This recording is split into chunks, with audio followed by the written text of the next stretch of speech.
Hello, my name is Frances Peacock, and I'm on the UAA Governing Board, and I would like to welcome you to week 3 of the Utah Advising Association's annual conference. I want to remind you that links will go out for week 4 of the conference next week, and stay tuned, keep an eye on the website for the recordings that are posted. Today we'll be watching a presentation titled Sunny Skies, Sandy Beaches, and Academic Probation, Best Practices for Advising Students Struggling with Academics. And our presenters are Julie Priest, Melanie Burton, Nathan Walsh, and Scott Hosford. Enjoy. Thank you so much, Frances. Well, welcome to our presentation on basically, as advisors, what can we do when students come into our office and they're suffering and their academics are suffering as well? We're guessing, like us, most of you spend some of your time working with those students for whatever reason, and we know there's a multitude of reasons, right, why students suffer academically. It could be financial issues, family issues, mental or physical illness, but nevertheless, their grades go down. So we have for you a whole group of strategies that are actually data approved. There's been a ton of research that's happened actually over the last 30 or 40 years. And in the last 10 years, there's been a lot of really structured research looking at what actually works for students. So please sit back, get your favorite tipple, and just enjoy yourself, because these strategies, they work with the student's brain. They cost nothing but time, and there's something for us as advisors to offer students quickly in 5 or 10 minutes. So my team said, please introduce all of us. So our team is, as you've heard, Scott, Nathan, Melanie, and myself, Julie. And we all have 3 things in common. One, we all work in the Academic Support Office at Brigham Young University, where our mission is to work with students who are not on good academic standing. Our second thing in common is we all teach Effective Study and Learning, which is a 2-credit-hour class that is hosted every semester at BYU. There's about 20 to 23 sections, so it's pretty popular. Melanie has also taught a testing class, which was created by Carrie Hammock. And I also teach a college reading class that was created by Marne Isaacson. And our third thing that we have in common is we absolutely are passionate about helping and supporting students and passing on anything we get to our friends out there in the advisement community. So like I said, sit back, enjoy, and Scott, take us away. All right, thanks, Julie. I appreciate it. We thought we'd just start by orienting ourselves a little bit with just a little bit of data. And these first statistics here, you might already be familiar with, but you might also be shocked to realize that the US actually has the highest leave rate of any industrialized nation in the world, meaning students that leave their university before graduating. So what we know is that in the US, the 6-year graduation rate is somewhere between about 56 to 60%, meaning that nationally at 4-year institutions, about 4 out of every 10 first-time degree-seeking students will actually leave without finishing their degree. So that's kind of shocking. And next, on this next slide here, there are a number of factors that we know contribute to why students leave prematurely. And you can see several of those reasons here. A huge one, 38% right there, it says financial pressures. Now, of course, those come in a lot of varieties and sizes. It could be, lack of support from one's family, having to work too much. Also, we see right there what we're talking about today. 28% of students leave due to academic disqualification. So students struggling academically for whatever reason, being put on warning, probation, suspension, that sort of thing. And then, of course, there's a smattering of other things, whether that's poor social fit, mental and physical health conditions, those sorts of things. Now, all of this, unfortunately, results in the fact that about 28% of students will actually leave their universities as freshmen. So don't even continue on beyond that. So all this requires us as advisors to really be prepared in a variety of ways to assist students with a broad range of challenges. And as Julie's mentioned, today we're really going to focus on some of the strategies to help us support those students that are struggling academically. And you might consider for a moment, what are some of the academic and learning sort of challenges that you see students frequently struggle with in your work? Coming up next right here, we have a short video that we'd like to show you. And this is a young woman. She's talking about her experience as a freshman in college and kind of what happened with her.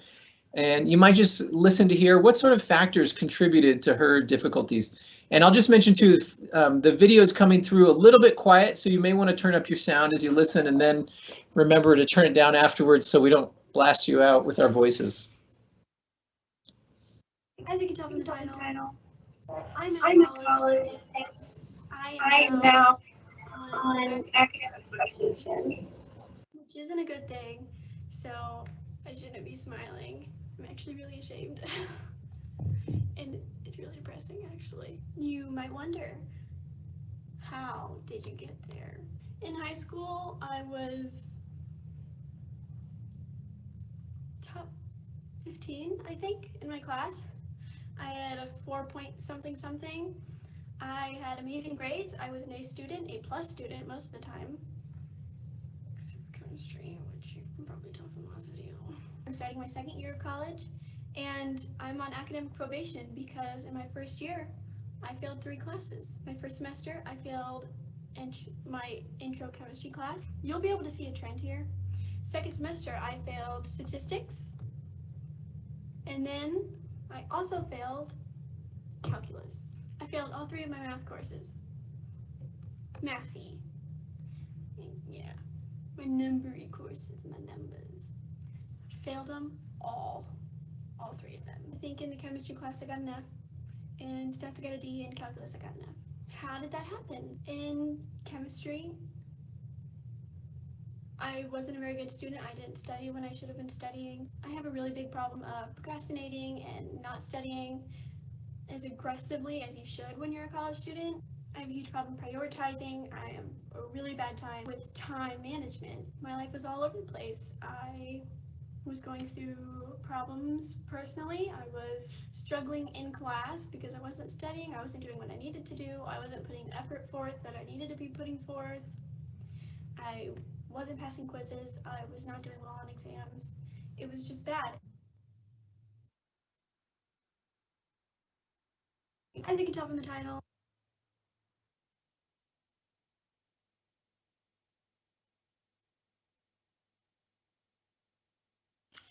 all right. Thank you, Scott. And that video definitely captures the population that we see coming into our office.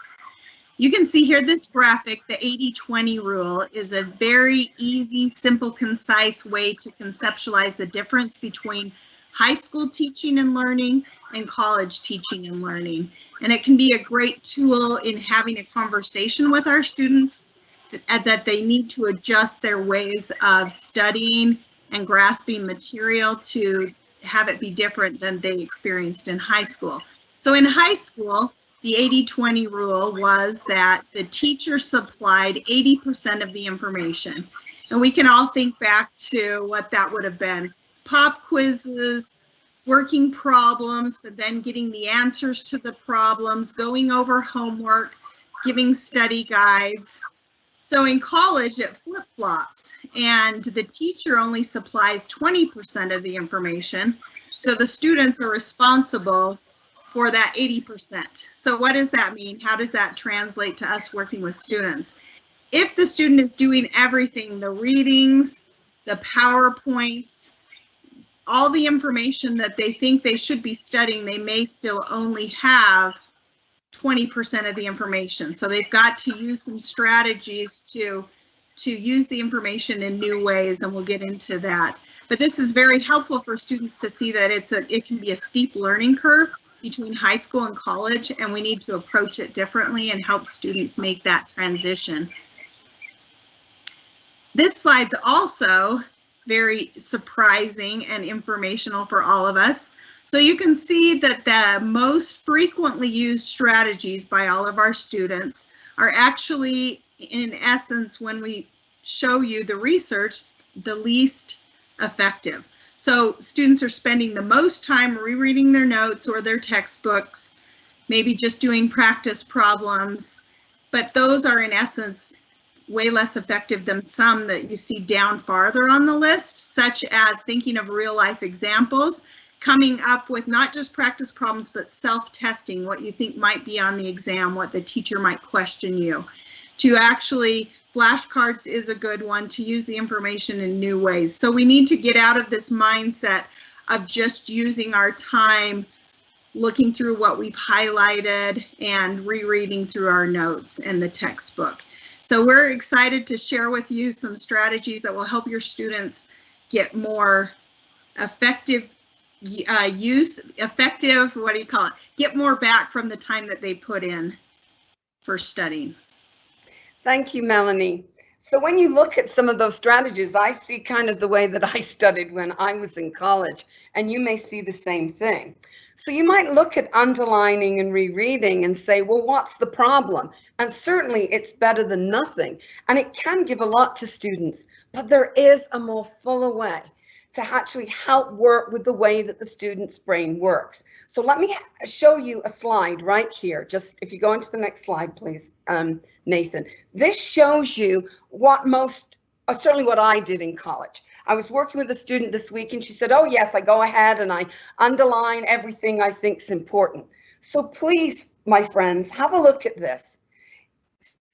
Certainly the students indicating something they think is useful. I have to go reread it all again, right? Because I'm not quite sure why I highlighted it, just that I knew it was important.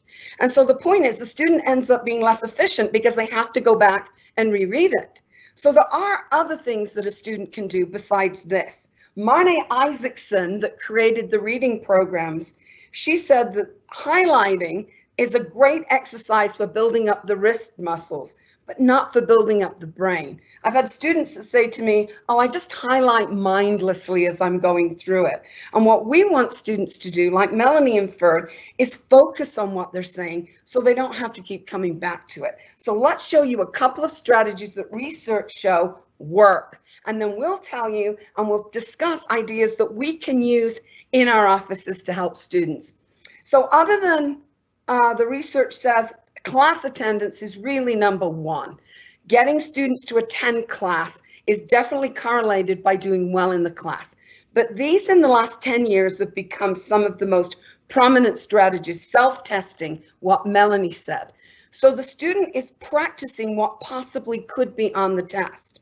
Now, what I suggest to students, I think probably all four of us do, is when they go to class, when they pick up a textbook and start reading, start looking for possible questions that they might find on a quiz or a test. Write them down and then test themselves. Now, what we know is review is most profound when it's done between 2 and 24 hours after the original learning.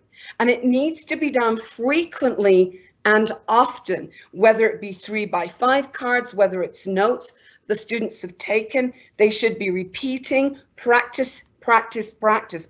When we start learning something, the brain starts to sparkle and creates neurotransmitters. Those neurotransmitters fuse together and give us neural pathways.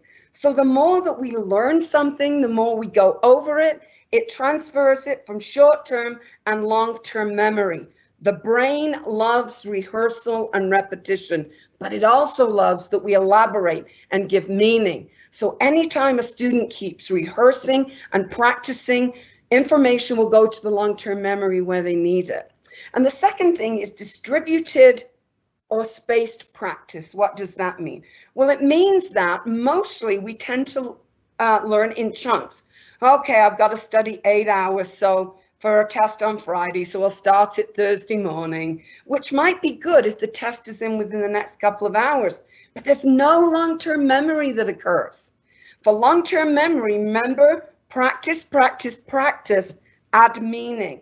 So with distributed practice, that 8 hours should be spread out over the days preceding this. So 2 hours on Monday, 3 hours on Tuesday. The brain needs that to really encode the information. So now you've got self-testing and distributed practice. Now we're going to talk about specific strategies in all of these areas: reading, note-taking, managing time, and test prep. So let's get started with college reading.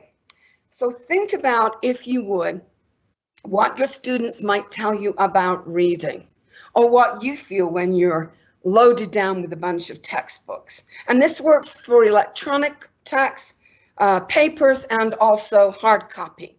So students have often told us that, look, I get flustered, I get overwhelmed, there's so much reading, I just can't do it. Other students will say, with or without ADD, I lose focus and I just start reading the same thing again. Or they end up with, I just hate college reading. So I suggest to students that college reading is college test prep. And this is what we're going to do. Every time they read, they're going to create a study guide for themselves. So Marnie Isaacson came up with this idea that we space practice, that we read in 3 different ways the same piece of text. So before reading strategies, they help prepare us to know what we're going to be reading for. They create questions for us. During reading, we're actually answering the questions, and then the after strategies help us to know, do we really have it? Ever work with students who say, I thought I knew everything till I got to the testing center and opened the test? After strategies ensure that doesn't happen. So let's go to the next slide, because we're going to use an old friend that many of you might know, which is the SQ3R, 4R, 5R, whichever R you learned, right? So before strategy, this is so exciting. I love these strategies. I've seen students soar, double their comprehension just by doing some of these strategies. So I'm going to teach you 2 different strategies that come under the form of survey. First of all, invite a student to come in with the hardest textbook they have, and then say to the student, you're going to teach them skeleton. And the first thing they're going to do is turn every single page in the book, just flip through it from the very first page all the way through the text, through the end matter, to the glossaries and the appendices. And what they're looking for is to answer one question. How is this textbook set up to help me learn? Again, how is this textbook set up to help me learn? They only have to do this once per textbook each semester. And this is profound. Several years ago, I was working, teaching the reading class, and there was a junior, a young man who was an international student whose native language had nothing to do with English and didn't even share the same alphabet. He expressed that he was in a difficult class in his junior year and had to read many different texts a night, and 25 pages of that text was from a book that was excruciatingly hard for him. He said it was literally taking him 5 hours a night just to read 25 pages. He expressed that was because 2 hours was for actually doing the reading, and 3 hours was to have to look up the definitions and vocabulary and how to explain them in a clinical setting on Google or Yahoo. When he did the skeleton, he found the definitions, the vocab, and how to use them in a clinical setting right at the end of the book in the appendices. It cut his reading down overnight to 1.5 hours. Same thing, study skills class. Young woman studying advanced math and feels good about her math, but is failing a class currently. She tells me that she works the test questions at the end of every single chapter. Problem is, there's no answers. She doesn't know how to find them. She doesn't know if she's got them right or wrong. She's talked to the TA. The TA is so busy with other students that she doesn't get much time. Second midterm not done well in. During doing a skeleton in our class, I hear her go, woohoo! In the middle of the textbook, she's found not only the answer for every single quiz, but also how to get the right answer and how to get derailed. Her score soared after that. This is a huge deal. I just did it with my class on Tuesday. All the students in the class raised their hand. They found something that was important in the text they didn't know was there that would help their learning. So that has to be done once per semester. But now let me teach you something else in surveying. What we want is we want students to start setting questions for themselves that they're then going to read to answer. So I invite a student to just pick a chapter. Let's say they're going to read chapter 15 of the physical science book. This strategy, this survey is done with every read the student does. So you've got skeleton that's done once a semester per text and survey that's done every time they read. The student is going to just survey the chapter. They're going to be looking at headings, titles, subheadings, visuals, vocabulary, and of course, any questions the author's given them. But this time, the question they're asking is, what is in this chapter that I'm going to learn? What am I going to learn by reading this chapter? And I encourage them to start turning those headings, those visuals, those vocabulary into questions. Write those questions down. Remember, they're going to be self-testing. Also, my friends, please, if there's visuals, suggest to your students that they examine them. I mean, sometimes they'll just be a joke, but most of the time it won't be a cartoon. It will be a summary chart. It will be a diagram. Visuals up the cost of a textbook. So if an author and a publisher have agreed to put it in, it has importance. I've had students tell me that it saved them a lot of heartache. They've just read 12 pages. It's there in a chart. They've got it. So please suggest that. So we've now got our before strategies. We know what's in the text to help us learn, and we've got our set of questions to help. Now, trust me, the survey through the chapter, students get it down that they can do a 30-page chapter in about 10 minutes. Okay, so now we're going to go to a drawing strategy. That is, we're going to read for the answers to those questions. So students can have 4 or 5 questions. They can have 6 or 7. They're reading now the details and the subpoints. And they're also going to record. Now, I don't know about you, but my way of recording a textbook was to just rewrite the whole book, right? And most students will agree with that. It's not very effective. So let's look at a different way to do this. So if we can show our first example, please. This is called a slash download. It's a mind map way for visual minds, but auditory minds love this stuff too. So in the diagonal line where it says read smarter with a pacer, I would put a question there. So for the page, chapter 15, the physical science, it might be describe the climates of the earth, or what are the climates of the earth? And then the subtopics and the examples, you just simply fill in the slash. You can keep adding till the cows come home. It doesn't matter. And you can start linking things together. Now you might say, well, when do you do this? So students can do as many downloads as they feel the need to do. If it's a dense text and the student is less interested or perhaps doesn't understand the subject matter, they might want to do 2 or 3 downloads a page.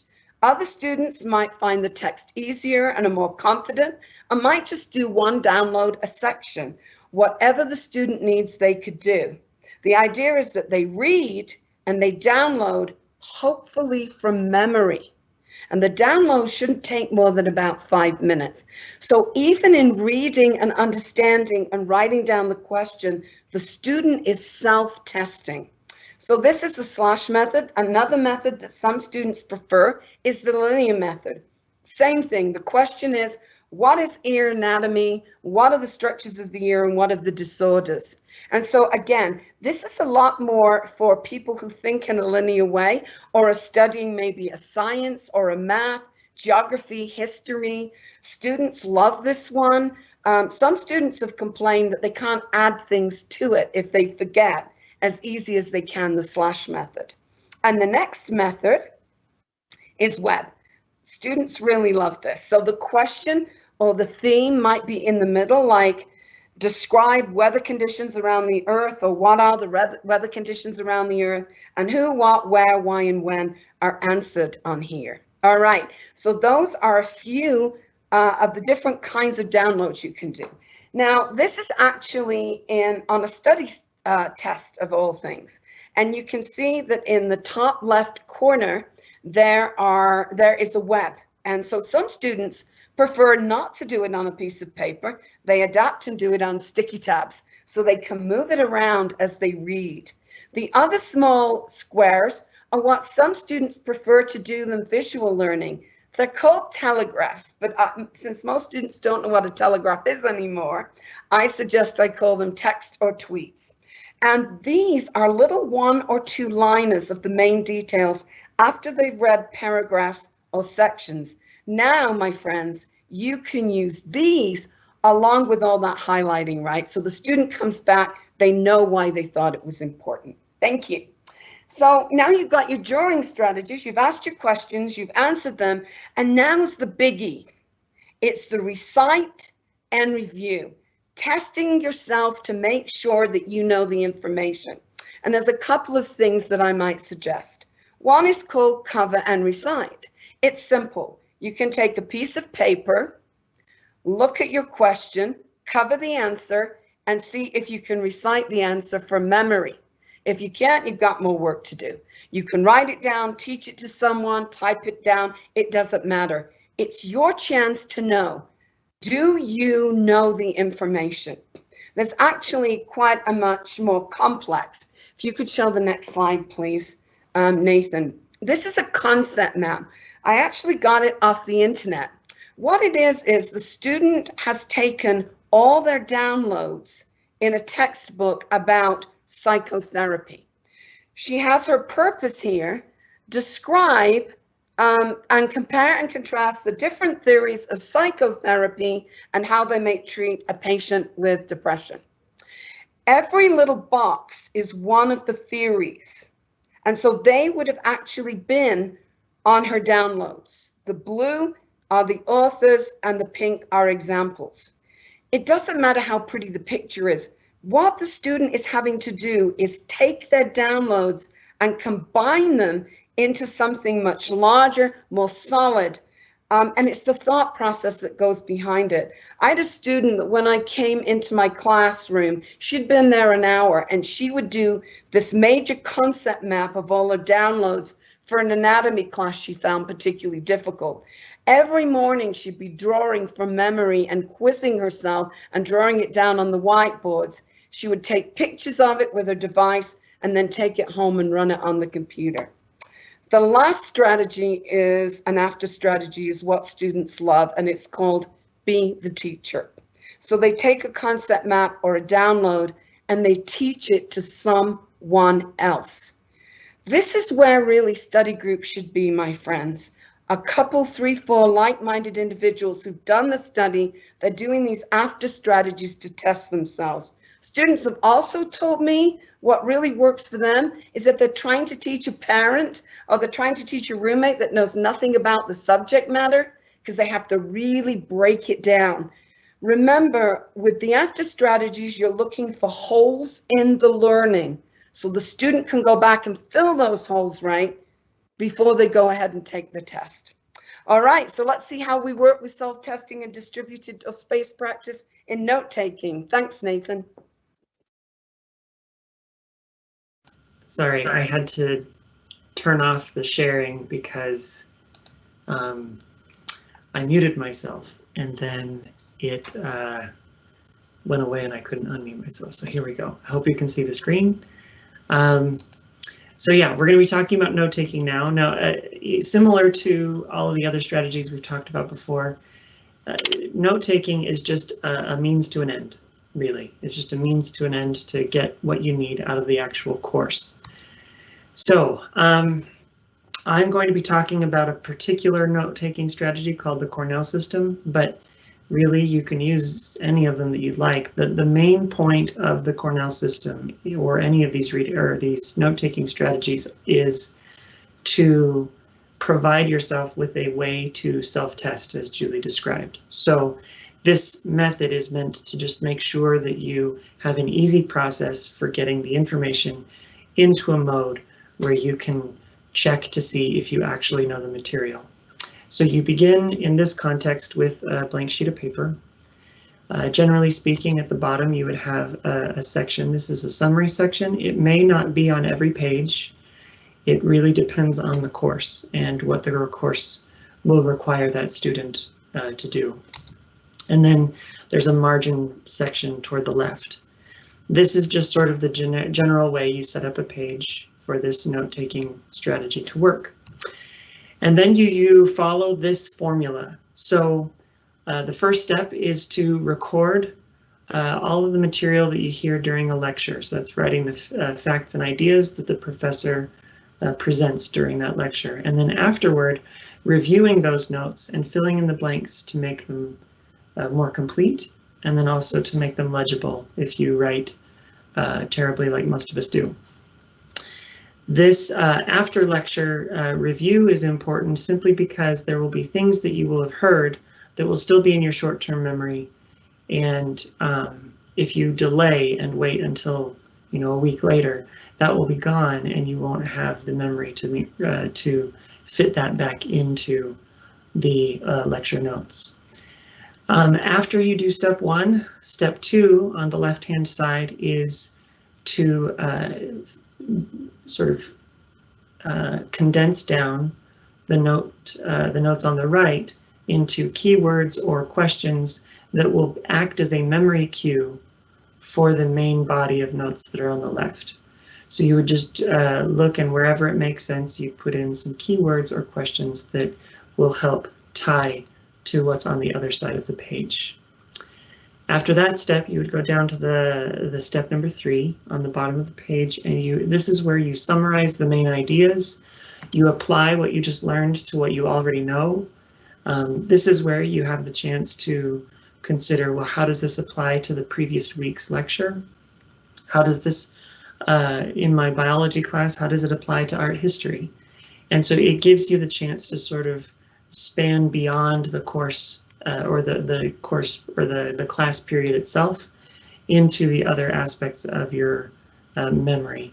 This is one of the things that helps build that web work of neurons that Julie talked about earlier. Once that's done, you are ready to use these notes as a study tool. And so with step 4, you review it periodically by covering up the main section and then seeing if you can recite what's in that section based on the keywords or cues. If you know all of that material, then you've got it down, you can move on to the next section. And if you don't, then you know that that is somewhere that you need to focus in your studying for the test. Just as an example, here's an example of a typical note. Well, not typical, but cats and dogs. But anyway, what you would do is cover that up, and then you'd look at the left and review it, and then test yourself. Now, the other thing we're going to talk a little bit about is managing time. Managing time is something I think we all could benefit from, frankly. But the method that I'm just going to quickly go over right now is the Pomodoro technique. It's pretty famous, you might have heard of it, but it's basically a way to segment your study time into manageable pieces. So typically you might see a study session where it's a 25-minute study session with a 5-minute break. Now, I want to be clear, a lot of people will say, well, that's the amount that you're supposed to do, and so that's non-negotiable, that's what you do. Just bear in mind that every student is different and every class that student takes is different. So you might have a student who really gets into a subject, and so their study period might be able to be longer and their break shorter.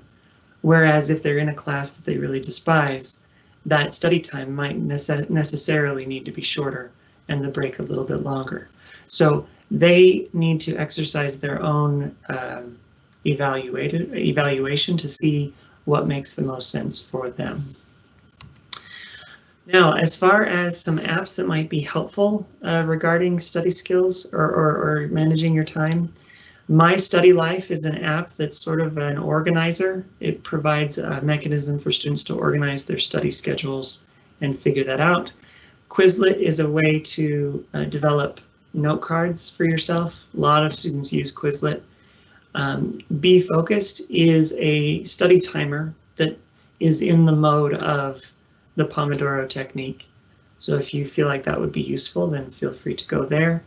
And Simple Mind is sort of a concept map, or kind of like what Julie described, the web that she described, where you can sort of mark out for yourself some of the things that to provide sort of an overall concept of these concepts that you're talking about. Okay, everyone's favorite, preparing for tests and doing well on exams. So like we've already talked about, we want to encourage our students to start from day one with the exam in mind. So we're using our notes as we take notes, like Nathan said, with the Cornell or a graphic system, whatever, a variety of techniques. We're coming up with a study guide as we take those notes. As we're reading, we're coding, we're creating test questions to self-test, like Julie mentioned. And then we're reviewing over time and in new ways. We're not just sitting back passively highlighting, but we're using the information, tying it to information and other information in the class, other courses information. Then we're teaching someone else. And this is a really good strategy for test anxiety. A lot of students will have extreme anxiety before they go into the testing center, before they turn on Proctorio or whatever they're using. Have a student just jot down on a piece of paper for 5 or 10 minutes everything that's on their mind at the time, everything that they're worried about. It can be outside of academics, finances, or roommates, or dating, or whatever is going on. Just having that on a piece of paper will then help the student feel more calm. Then they can set that aside and focus more on the test at hand. So everything we do in our studying is with the test in mind. So now that we've prepared well, we are ready to take the test. And there's some really good strategies that have helped a lot of my students. I've had students go from extreme anxiety to, I'm excited to take my test because I'm going to get in there and it's like I'm cracking a code. It's like I'm solving a puzzle. So it can really help students to, when they start to see more success by using all these strategies. So I just want to give you a couple that can be really helpful as you have these conversations with students. So we've already written down our worries. We're a little bit more relaxed going into the test. If the teacher will allow a blank piece of paper, a scratch paper, the student can spend a few minutes, especially if the test is not timed, to just mind dump and download everything that they're worried about forgetting. A lot of students have formulas and equations and lists in their mind, and they're really stressed out that they will forget it by the time the end of the exam comes up. So if you can mind dump all of that, then you're feeling more zen and more prepared and more calm to tackle the test. Next, we want to make a plan for the test. We don't want to just leave it up to whatever, we'll just get started and see how it goes. If we're allowed to do so, it's very helpful to have some strategy and a process for the exam. And that depends if the exam's online or if it's handwritten, if it's in the classroom, if it's timed. But in general, if we're able to, we want to think about what are the points that have the questions that have the most points. Do we do the essay question first? And then if we hate true and false, maybe we mix those in between the multiple choice. But we really go for the high value questions that are going to give us the most points. And then we always leave time to review the whole entire test, because a lot of times the end of the test will give some clues that would help us with answering questions at the beginning of the test. So being able to see it all one more time will help us avoid some simple errors and take some steps that will really help. Let's go on. Okay, multiple choice. We see multiple choice questions probably the most in tests. So we want to just share a couple of examples for you. So to increase a student's focus, students are so worried about being tricked and having questions with multiple layers. So if we can help them to focus on what is the key concept in the test question, what is the teacher asking? It's kind of like simplifying grammar in middle school. What is the one word or the one word and the couple of words in the phrase that the teacher is focused on? So if we can do that, if we can help students, if we have more time working with students, it can be really helpful for a student to paraphrase the question in their own words. That helps them organize in their brain how they see the question and make sure that they're catching all the layers and that they're not tricked. Okay, next we want to focus on what quantifiers and qualifiers are in the test question. So those are sometimes the words that will change the meaning of the question, that will be interpreted as tricky for the students. So we want to watch words such as most, least, best, insofar as, and make sure that we are paying attention to that so that we can answer the question correctly. So again, if it's possible to write on the test booklet or on an extra blank piece of paper, even as we hit each multiple choice question and we focused on what the teacher's asking, if we can do a little mind dump next to the question on the page, that will help us to remember what we know about that question. Now here's the big grand finale.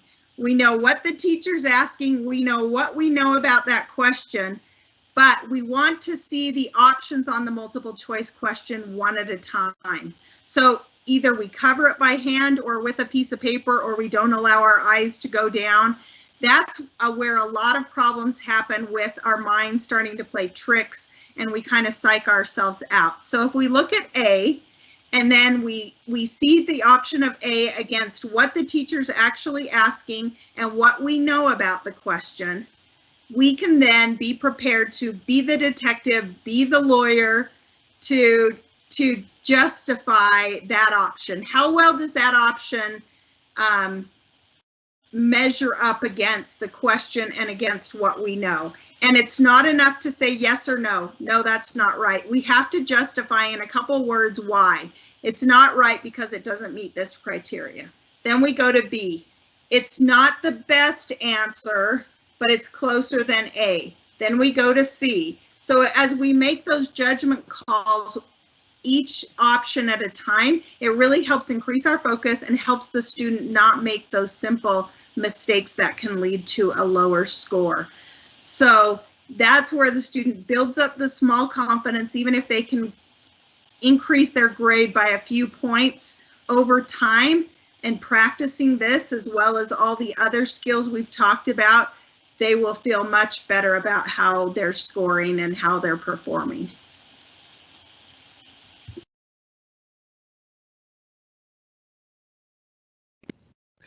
All right, fantastic. Thank you, Melanie.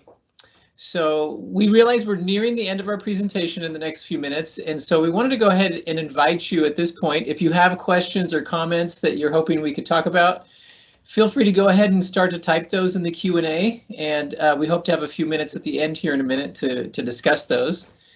But as we wrap you up, we'd like to leave you with just a couple of additional thoughts about working with academically struggling students. So one is just the idea that as we work with struggling students, it's often most helpful to take an approach of curiosity and compassion. Those two things can get us a long way with students. So if you consider, for example, that usually when things are not going well for a student, there are real logical reasons why that probably is. And so can we be curious and understanding of those reasons rather than our minds wanting to judge or jump to some sort of judgments? Most students don't set out to struggle or fail, and oftentimes they're somewhere on a learning curve. And so hopefully we can meet them where they're at and help them with whatever that learning curve might be at their point. It's also important to consider that a lot of struggling students are also often embarrassed or ashamed about their situation. So really kindness and compassion on our part can really help increase the likelihood that they would feel comfortable enough with us that they'd be willing to seek help again in the future if they need it. The second thought I wanted to share is just this idea that that behavior change is usually not linear. Usually it's characterized by some sort of ups and downs over time. We tend to be creatures of habit, so we should hope and plan for progress, but we should not be, we shouldn't get surprised or overly frustrated when setbacks happen. In fact, we should probably assume that that's going to be the norm, that we're going to experience setbacks. If we each think about some behavior change that we've tried to make in our lives, we realize it doesn't just all go perfectly. Usually there are ups and downs. But relapse is often part of long-term behavior change. So when a student returns to old behaviors, they don't actually go back to zero. They don't go back to where they started from. They've actually learned some things in the process. They've changed in the process. And so you can actually use those periods of progress and relapse to identify what was working, and at the same time, what vulnerabilities did the student still have that contributed to his or her relapse. And so approach those setbacks like a scientist, with curiosity, without judgment. And then once you understand, we can then try to work with the student to collaborate, adjust their plan, and then work together to work through those challenges. And at this point, I know we've pretty much reached the end of our presentation, and we have just a few minutes left. We really appreciate all of your time and your interest in this topic and being willing to come give us an hour of your time. And so we hope in the next few minutes, if you have questions, you can just type them in the Q&A or comments, and we hope to be able to answer those.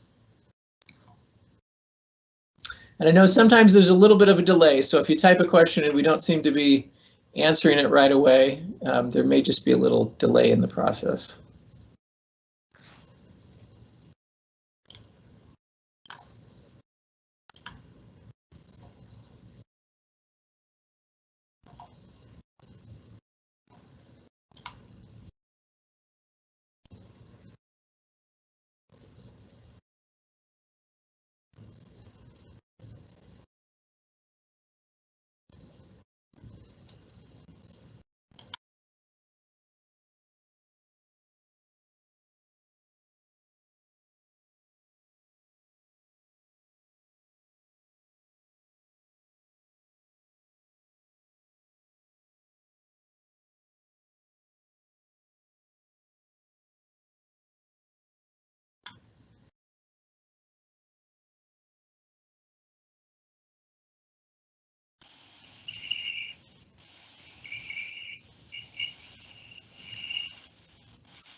Team, presentation team, do we want to show our ending video as we wait? I think that would be helpful, and then if we get any questions after that. It looks like there is a question about, Okay. Is the presentation posted anywhere that we can access it? Do you know, will it be at some point, or is there a way we can It get will. it? It will. Okay. This video will be posted out on the UAA website. Okay. Awesome. It looks like there is another question that is just coming in.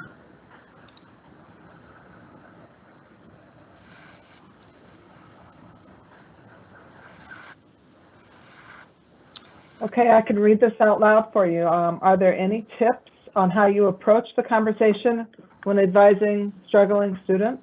Sometimes it's a difficult thing to address. Anybody want to take this? All right, well. That's a huge question. That's a whole other presentation in and of itself. But one thing that comes to my mind is I try to be sensitive, because all of us want to be competent people. That's part of where we all get our self-esteem, this idea that we feel like we're in control of our environment, we're mastering our world. And so if we feel like we're struggling, that usually hurts our self-esteem. And so I think you have to be careful when you're talking to students, just as the question alludes to. For me, I often try to normalize that, challenges are normal. Everybody struggles once in a while. And sometimes, if you have a relevant example or things that you can kind of throw out there so the student sees they're not alone, it's not them, then you can kind of normalize that everybody needs help once in a while. that sort of thing.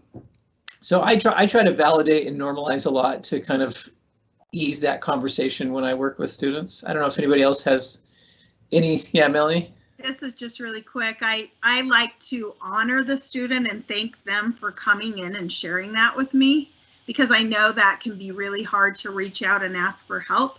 So I want to also let the student know that I value that and I recognize that, and I'm grateful that they're willing to come show up in my office. Sometimes I agree with everything that's been said by Scott and Melanie. Sometimes, though, it's hard, right, to even approach the subject. So depending on what I'm feeling in the room that day with the student, I might say, so which class right now would you say is your favorite, or the one that you feel less grief? Everybody seems to have a class they seem to prefer. And then after we've talked about that, I might say, so which class do you think causes you more grief than all the rest? Or which one are you most concerned about? Or which one would you say you're just, I'm not sure about that class? And sometimes asking it that way and normalizing it that everybody sort of has these classes can get students answering questions. I've also found that students don't mind directness too. Sometimes they're so anxious to share with someone and they don't know where to get help from. So even if a student says to me, oh, things are fine, and I'll say, oh, please tell me more about fine. I really want to understand. And then bit by bit, students will start to open up. And I know that advisors on our campus have done a phenomenal job working with students because they build that relationship of trust over the years as they meet with those students. So bless the advisors out there. That's all I can say. There's one more question. Where and how did you get your expertise in note-taking, test-taking, time management, and text reading strategies? Part of it, I think, I don't want to speak for all my colleagues, but it feels that some of us have taken classes in learning, depending on our degrees, but others we were set out to see with teaching the effective studies classes. And so for some of us, it meant that so when we train teachers, we have teachers come in and shadow us for a semester. Others, we participate in the classes. Others, we mentor professors that are coming up so they can learn the material. We have a library. We have a box set up so that folks can get that. And we try to keep really current because as you probably noticed, the research keeps changing. You know, nobody thinks about I certainly didn't, that research occurs, you know, I get it in medicine or psychology or engineering. It didn't occur to me that research happened in studies and with college students, but it does. And so I think all of us keep current with the reading. And we also have, for our classes, for the classes we teach, we actually have an in-service every month where we try to get new information out to teachers. We talk about it. So we invite guests in to talk about new information. So probably for me, that's how I got my expertise. And I'm still learning. I certainly don't have all the expertise yet. Yeah, Julie, are we out of time, Francis? Or? Well, we're not quite out of time. I do have one more quick question. Yeah, we are out of time. I'm hearing, yes. Oh, shoot. Okay. All right. Well, thank you so much for joining us today, and be sure and check next week when the link is published so that you can review these wonderful strategies for helping students. Thank you. Thank you. Yeah.